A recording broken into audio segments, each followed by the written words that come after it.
Hi everyone, welcome to our channel Sane Wellbeing. I am Dr. Sakshi Chopra, a gynecologist and an IVF specialist. Today we will be discussing about a very common hormonal disorder, that is PCOS or Polycystic Ovarian Syndrome. PCOS जो एक hormonal disorder है, आजकल बहुत common हो गया है। ये syndrome adolescents और women of child bearing age में सबसे ज़्यादा पाया जाता है।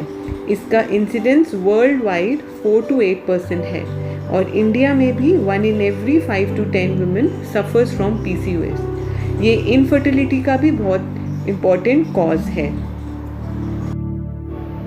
जो फीमेल्स ओबीज हैं या फैमिली हिस्ट्री है PCOS की, लाइक आपकी मदर या सिस्टर को, या आपका लाइफस्टाइल सेडेंटरी है, उनमें PCOS का रिस्क हाई होता है। इसे डायग्नोज करने के लिए एक क्राइटेरिया है जिसे हम रॉटरडैम क्राइटेरिया कहते हैं। इसके अंदर 3 मेजर पॉइंट्स हैं। First is irregular periods. अगर आपकी साइकिल्स लेस देन 21 डेज और मोर देन 35 डेज के इंटरवल पर आती है, या every year you bleed only less than 8 times. Second, आपके ब्लड में सीरम एंड्रोजन्स का लेवल हाई है, जिसके साइंस है हिर्सुटिज्म, जिसका मतलब है एक्सेसिव हेयर ग्रोथ। ये हेयर ग्रोथ जनरली फेस पे, नेक पे, चेस्ट, एब्डोमेन, बैक या थाइस पे ही दिखता है। Second sign is acne and third is androgenetic alopecia. Third major point is polycystic appearing ovaries, जो हम अल्ट्रासाउंड से ही डायग्नोज कर सकते हैं।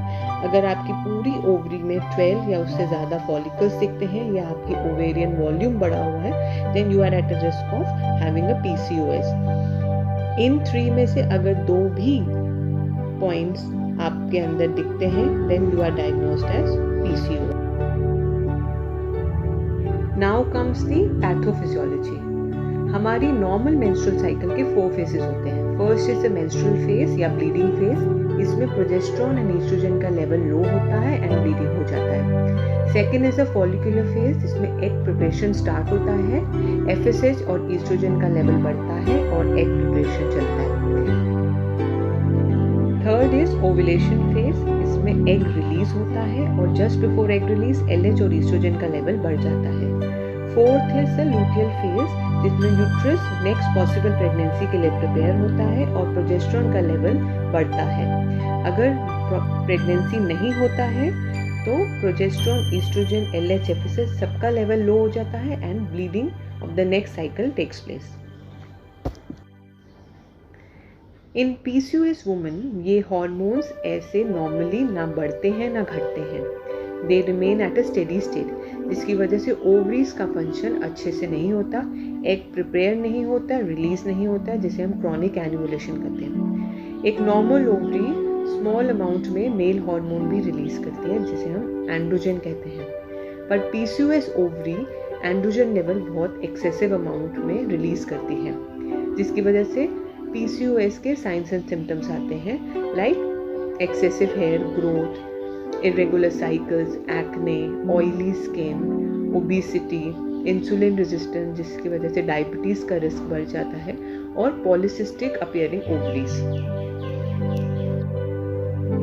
So इस सिंड्रोम के अंदर बहुत साइंस एंड सिम्टम्स हैं, like irregular periods, weight gain आपका बहुत होने लग जाता है, एक्सेसिव हेयर ग्रोथ हो जाती है बॉडी पे, हेयर लॉस होने लग जाता है, थिनिंग होने लग जाती है हेयर्स की, एबनॉर्मल स्किन डिस्कलरेशन हो जाता है। ये जनरली इंसुलिन रेजिस्टेंस की वजह से होता है।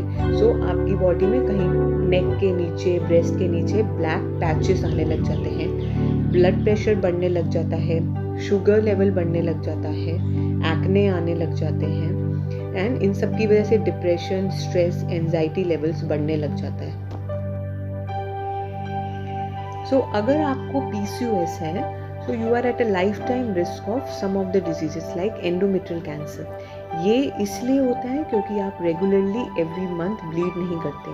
सो आपकी यूट्रस की जो लाइनिंग है वो बढ़ती रहती है, और जिसे हम एंडोमेट्रियल हाइपरप्लेजिया कहते हैं, और ये कैंसर का रिस्क बढ़ा देती है। देन इनफर्टिलिटी का रिस्क बहुत होता है क्योंकि एग रिलीज नहीं होता, फॉर्म नहीं होता, हाइपरटेंशन, डायबिटीज़, ये सब इंसुलिन रेजिस्टेंस की वजह से बढ़ता है। देन कार्डियोवैस्कुलर डिजीज़ का रिस्क बढ़ जाता है, आपके लिपिड लेवल्स एबनॉर्मल हो जाते हैं, एबनॉर्मल यूट्राइन ब्लीडिंग होती है, आपको कभी एक्सेसिव ब्लीडिंग हो सकती है तो कभी कंप्लीटली ब्लीडिंग होगी ही नहीं या बहुत ही कम ब्लीडिंग होती है। देन आपकी स्लीप डिस्टर्बेंसेस शुरू हो जाती है, आपका वेट गेन होने लग जाता है, डिप्रेशन आने लग जाता है। PCOS को डायग्नोज करने के लिए कुछ टेस्ट अवेलेबल है। फर्स्ट इज द अल्ट्रासाउंड, जिसमें हम ओवेरियन साइज, ओवेरियन वॉल्यूम देख सकते हैं। अगर आपकी बॉडी में एक्सेसिव हेयर ग्रोथ या एक्ने है तो हम कुछ hormonal test like free testosterone, androgen index and insulin levels check करते हैं। अगर इनफर्टिलिटी मेन रीजन है तो हम ईस्ट्रोजन, प्रोजेस्टेरोन, FSH, LH के लेवल्स चेक करते हैं और देखते हैं कि एग फॉर्म हो रहा है कि नहीं।